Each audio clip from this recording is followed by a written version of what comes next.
বৰুৱানী ক'বালে যাই হ'বলা। এই হাজৰিকানী ঘৰৰ পৰা আহোঁ ৰ'বা, কাম এটা আছে। তুমি পিছে কি কৰি আছা? কিনো কৰিম আৰু, কাপোৰ কেইটামান আছিল তাকে ৱাশ্বিং মেচিনতে দি পেলাই ধুলো। মানে এতিয়া অকণমান সেমেকি আছে যে তাকে ৰ'দত দি দিছোঁ দিয়ক। আপোনালোকৰ মানে ৱাশ্বিং মেচিন ল'লে ন? আপোনালোকৰ ঘৰটো বৰ ধুনীয়াকৈ বনালে দিয়ক, এদিনমান আহিবহে লাগিব। মেচিনটো ল'লে দিয়ক। মোৰ হাতকেইখন মানে ধুওঁতে ইমান বেয়া হৈ গৈছে। মোৰ মানে মানুহটোৱে দেখিলে মানে খুব দুখ কৰে। তেওঁ মানে মোক ক'লে যে তুমি বন্ধন গোটৰ লোন এটা লোৱা, তাৰ পৰাই ৱাশ্বিং মেচিনটো আনি লোৱা। সেইকাৰণে মই আনি ল'লোঁ দিয়ক। পিছে আমাৰ ঘৰলৈ এদিন আহিবচোন, আমাৰ ঘৰটো চাই যাবহি। আমি আৰু বহুত বস্তু লৈছোঁ, চাই যাবহি। আহিম দিয়া। এই ওচৰ চুবুৰীয়া ঘৰলৈ নাহিলেনো ক'ত যাম? আমি আকৌ হাজৰিকানী মই আলোচনা কৰিয়ে আছিলোঁ তোমালোকৰ ঘৰলৈ আহিম বুলি। তুমি আকৌ মাতিলা, বৰ ভাল কৰিলা দিয়া। আমি কাইলৈকে আহিম তোমালোকৰ ঘৰলৈ দেই। এতিয়া যাওঁ, তুমি কাপোৰ মেলা, মই মানে হাজৰিকানীৰ লগত কথা এটা পাতি আহোঁ ৰ'বা। ঠিক আছে, আহিব যাওক, ময়ো ভিতৰলৈ যাওঁ।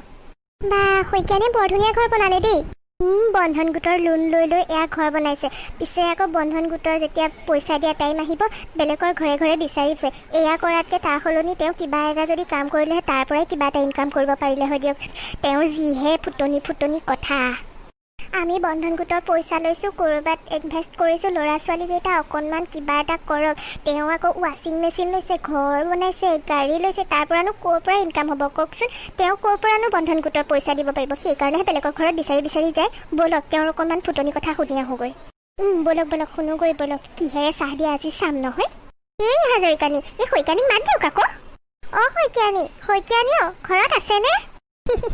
এইটো ঘৰত শুনা নাপায়, সেইটো কলিং বেল, তাকে বজাওঁ, তেতিয়াহে তেওঁ ওলাই আহিব। মই একো নাজানো নহয়। বৰ বেলেগ ষ্টাইল হ'ল দেই আজিকালি। আপোনালোক আহিলে? আহক বহকহি, আহক ভিতৰলৈকে আহক, বাহিৰত ৰৈ থাকিব নালাগে। মই মানে নতুনকৈ ড্ৰয়িং ৰুম এটা বনাইছে যে তাতে বহিব আহক। আপোনালোকৰ ড্ৰয়িং ৰুমটো বৰ ধুনীয়া লাগিছে দেই। হয় নেকি? থাংকু। হেৰি শইকীয়ানী, থাংকু নকয় নহয়, থেংক ইউহে কয়। আপোনালোকে নাজানে, আপোনালোকে বাহিৰত ঘূৰি নুফুৰে যে, সেইকাৰণে আপোনালোকে নাজানে। বাহিৰত থাংকু বুলিয়েই কয়। সেইকাৰণে মানে মই মানে বাহিৰত খুব ঘূৰি ফুৰোতো, সেইকাৰণে মানে মই মানে কওঁ আৰু থাংকু এইবিলাক আপোনালোকে বুজি নাপায় দিয়ক। নাজানো আৰু দিয়ক, আমি বাহিৰত ঘূৰি নুফুৰোঁ যে। আপোনালোকৰ ডিক্সনেৰীত থাকিব পাৰে, আমাৰ ডিক্সনেৰীত আকৌ থাংকু নাই, থেংক ইউ বুলি আছে। পিছে হ'ব দিয়ক। আপোনালোকৰ কি ঘৰটো বৰ ধুনীয়া লাগিছে, চোফাৰ কেইযোৰো ধুনীয়া লাগিছে। এই যোৱাবাৰ যে বন্ধন গোটৰ যে লোন লৈছিলোঁ তাৰ পৰাই লৈছোঁ দিয়ক। মানে মানুহে মানে আজিকালি মানে এনেকৈ চলিব জানিব লাগে বুজিছে। ক'ৰ পৰা কেনেকৈ টকা লৈ ক'ত কি ইউজ কৰিব লাগে চবেই নাজানে দিয়ক। মই গোটৰ পৰা মানে পইচাটো লৈ পেলাই এযোৰ চোফা আনিলোঁ। মোৰ মিষ্টাৰেও মানে ক'লে কি লোৱা বুলি, মই লৈ ল'লোঁ আৰু দিয়ক।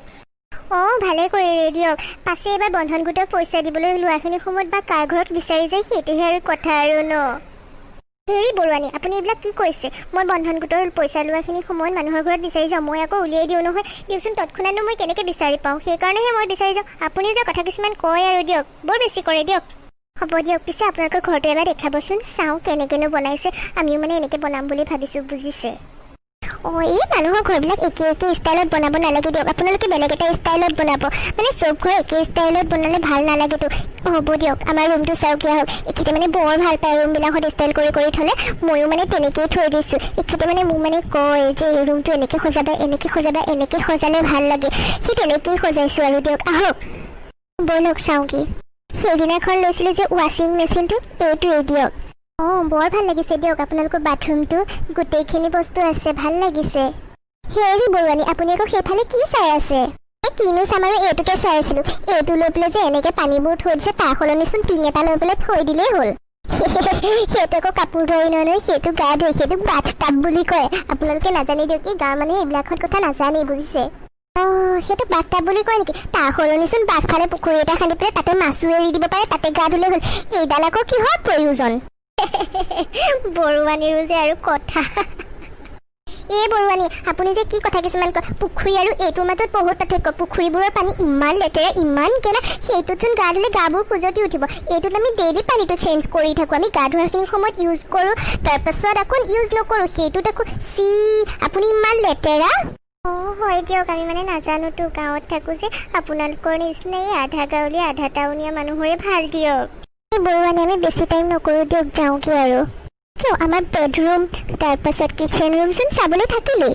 গোটেইবোৰ যদি একেলগে চাই দিম বেলেগ এদিন আহি পেলাই আকৌ আপোনাৰ কথাবোৰ কেতিয়া শুনিম এতিয়া যাওঁ দিয়ক ঘৰতো বহুত কাম পৰি আছে কামখিনিও কৰি পেলাই শেষ কৰিব লাগিব আকৌ ধূপ ধূনা লগোৱাখিনি সময় হ'ব এতিয়া নহয় হ'ব দিয়ক আমি যাওঁ আপুনি থাকক আচ্ছা ঠিকে আছে দিয়ক এতিয়া যাওক বেলেগ এদিন আহিব বেলেগ এদিন অইনকেইটা ৰুম চাব এতিয়া যাওক দিয়ক ঠিক আছে দিয়ক এতিয়া আহোঁ হাজৰিকানী কেনেকুৱা দিলোঁ শইকীয়ানীক এই চব মানুহৰ পুকৰটো মৰিলেও মুখখন নামাৰে নহয় সেইকাৰণে আজি মুখখন মাৰি থৈ আহিছোঁ আৰু কোনদিনাখন এনেকৈ লেবেল কথা কৈ চাওঁচোন তাকে ইমান লেবেল দি কথা কয় বাপৰে মানিছোঁ কিন্তু দেই হয় দিয়ক মানুহবিলাকত যায় আৰু দেই ইমান ফুটনি কথা তেওঁহে বাহিৰত যায় তেওঁৰ ইংলিছ শুনা নাই থাংকু সেইটো থাংকু কোনখন ডিক্সনেৰীত বা পালে সেইকাৰণে মানে মই ৰ'বই নোৱাৰিলোঁ কৈয়ে দিলোঁ দিয়ক ভালে কৰিলে একে মুখখন মাৰি পেলালে বলক এতিয়া ঘৰলৈ যাওঁ বলক ব'লা